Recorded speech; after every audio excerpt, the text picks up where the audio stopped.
नमस्कार। एक बड़ी खबर अपने आप में सामने आई है जिसको लेकर महीने भर से लगातार जंतर मंतर पर जद्दोजहद चल रही थी। सोनम वांगचुक 26 दिन से भूख हड़ताल पे थे, लेकिन अब जो खबर आ रही है वो अपने आप में बड़ी खबर कही जा सकती है, क्योंकि अब तक सरकार की तरफ से जो रुख था वो ऐसा लगता था कि जो सीजेपी है या जो विपक्षी दल लगातार प्रदर्शन कर रहे हैं, आंदोलन कर रहे हैं, उनकी सरकार नहीं सुनेगी और धर्मेंद्र प्रधान जो शिक्षा मंत्री हैं अपने पद से इस्तीफा नहीं देंगे। लेकिन अब अपने आप में ये खबर कंफर्म होती हुई दिखाई पड़ रही है कि शिक्षा मंत्री धर्मेंद्र प्रधान ने अपने पद से इस्तीफा दे दिया है। बकायदा सोशल मीडिया पर एक लंबा चौड़ा जो है एक पोस्ट लिखा है और तमाम पहलुओं को मद्देनजर रखते हुए उन्होंने कहा कि अब मैं अपने पद से इस्तीफा दे रहा हूं। यहाँ पर वो कहते हैं कि साथियों, मैं पिछले 4 दशकों से अधिक समय से छात्र, शिक्षक और शिक्षा सुधार के समर्पित हूं। मेरा सदैव ये विश्वास रहा है कि एक सशक्त, समावेशी और दूरदर्शी शिक्षा जो व्यवस्था की सशक्त राष्ट्र की एक आधारशिला होती है। मैं देश के युवाओं को की आकांक्षाओं पर, भावनाओं पर, उनकी न्यायोचित अपेक्षाओं का गहरा सम्मान करता हूं। भारत की युवा पीढ़ी के सपनों को साकार करना हम सभी के राजनीतिक एवं सामाजिक जीवन का नैतिक मूल्य रहा है। आदरणीय प्रधानमंत्री जी के दूरदर्शी नेतृत्व में राष्ट्र की सेवा करने का जो अवसर मुझे प्राप्त हुआ, उसके लिए पीएम मोदी का आभार करता हूं। वो ये कहते हुए नजर आते हैं, किंतु 3 मई 2026 को नीट यूजी की परीक्षा में सामने आई अनियमितता, भारत सरकार ने इसको तुरंत संज्ञान में लेते हुए सीबीआई जांच कराई, परीक्षा रद्द किया गया और एक बार फिर पुनः परीक्षा की तारीख बताई गई। और इस दौरान हमारी प्रमुख प्राथमिकता ये रही कि 20 लाख से अधिक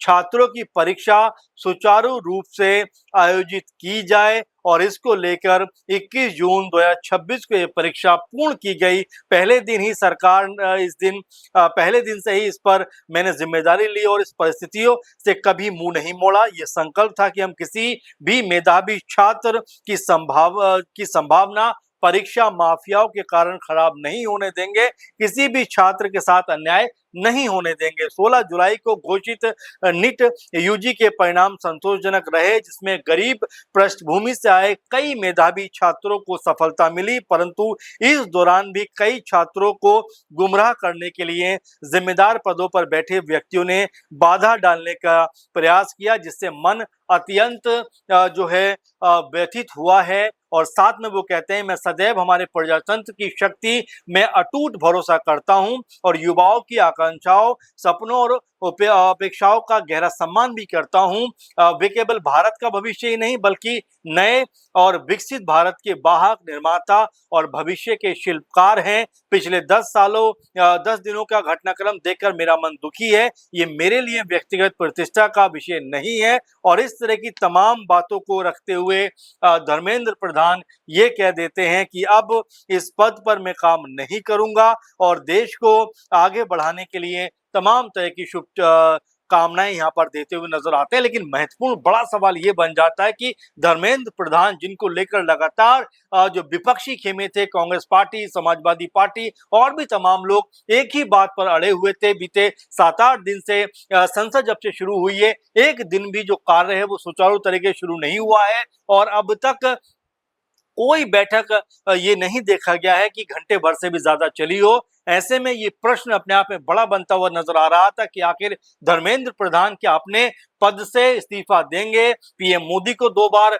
जो है सोशल मीडिया के जरिए वीडियो जारी करने पड़े। तमाम सरकार के जो मंत्री थे इसके ऊपर बयानबाजी करते हुए नजर आए। जेपी नड्डा और जितेंद्र सिंह जो केंद्रीय मंत्री हैं वो भी लगातार सीजेपी के नेताओं के साथ बातचीत करते रहे। सोनम वांगचुक का उन्होंने अनशन खत्म कराया। एक तरीके से कहा जा सकता है कि सरकार ने 20 जुलाई के बाद में लगातार इस मुद्दे के ऊपर कहीं ना कहीं अपना रुख स्पष्ट किया कि वो बातचीत के लिए तैयार हैं। और उसके बाद भी जब सोनम वांगचुक अपना अनशन खत्म कर देते हैं और तभी भी अभिजीत दीप के जंतर मंतर पर डटे रहते हैं, कहते हैं जब तक धर्मेंद्र प्रधान जो शिक्षा मंत्री हैं अपने पद से इस्तीफा नहीं देंगे तब तक हमारा जो विरोध है, जो प्रदर्शन है, जो आंदोलन है वो खत्म नहीं होगा। और अभी भी देखा गया, कल भी बातचीत हुई और आज ये अपने आप में बड़ी खबर है कि धर्मेंद्र प्रधान ने यहाँ अपने पद को छोड़ दिया है। उन्होंने कहा कि पद जो है मेरे लिए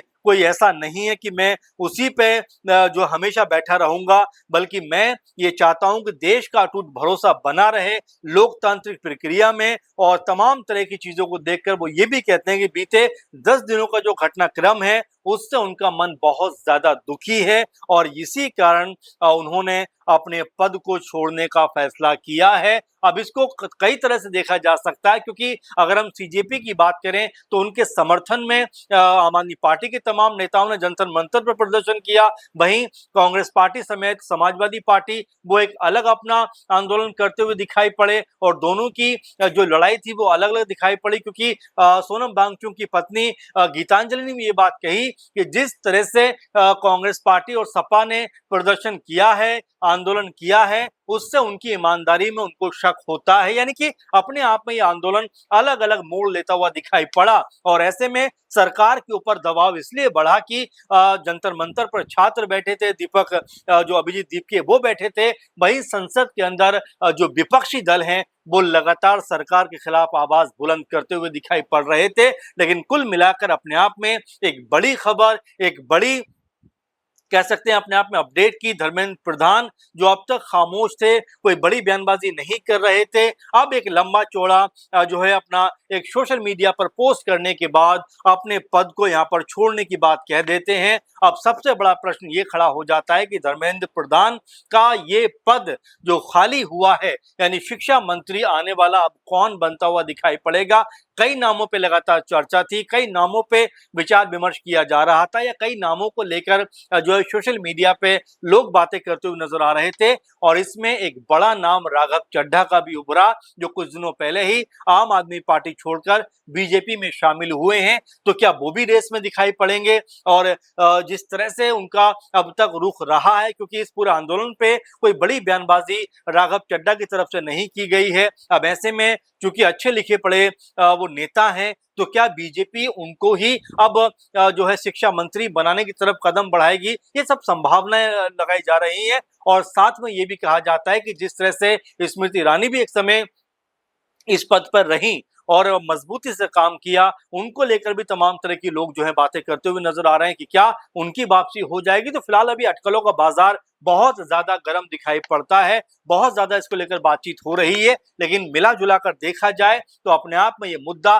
काफी ज्यादा कह सकते हैं बड़ा बनता हुआ दिखाई पड़ रहा था। जंतर मंतर से लेकर तमाम देश के अलग अलग स्थानों पर लोग प्रदर्शन कर रहे थे, छात्र प्रदर्शन कर रहे थे, और जिस तरह जंतर मंतर पर पुलिस और छात्रों के बीच में झड़प देखी गई थी, उसको लेकर भी बहुत सारे लोगों ने अपनी अपनी प्रतिक्रिया रखी कि भाई इस तरह का माहौल नहीं बनना चाहिए। तो यहाँ पर जो छात्र लगातार विरोध कर रहे थे, लगातार सरकार से लड़ रहे थे, लगातार अपनी मांगों को मजबूत कर रहे थे, अब यहाँ पर उनकी मांगों को मान लिया गया है, क्योंकि 3 मांगे जो सोनम वांगचुक ने रखी उनकी मांगों को माना गया। और एक मांग जो रह रही थी, जिसमें धर्मेंद्र प्रधान के इस्तीफे की बात थी, अब वो भी पूरी होती हुई दिखाई पड़ रही है। अब ऐसे में सत्ता पक्ष और विपक्ष क्या आने वाले सोमवार से संसद को सुचारू रूप से चलाते हुए दिखाई पड़ेंगे, या अभी भी गतिरोध की स्थिति बनी रहेगी? तमाम तरह के सवाल हैं। लेकिन फिलहाल अभी एक ही बात इस समय मीडिया, सोशल मीडिया और तमाम जगह जो है जिसके ऊपर चर्चा हो रही है,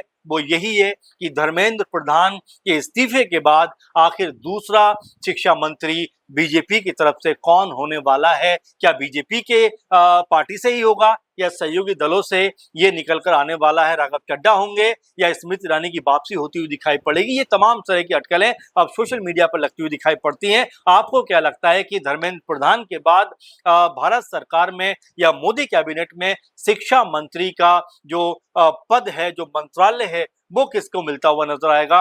अपना कमेंट जरूर करिए। फिलहाल के प्रोग्राम में बस इतना ही। आप लगातार जुड़े रहिए। नमस्कार।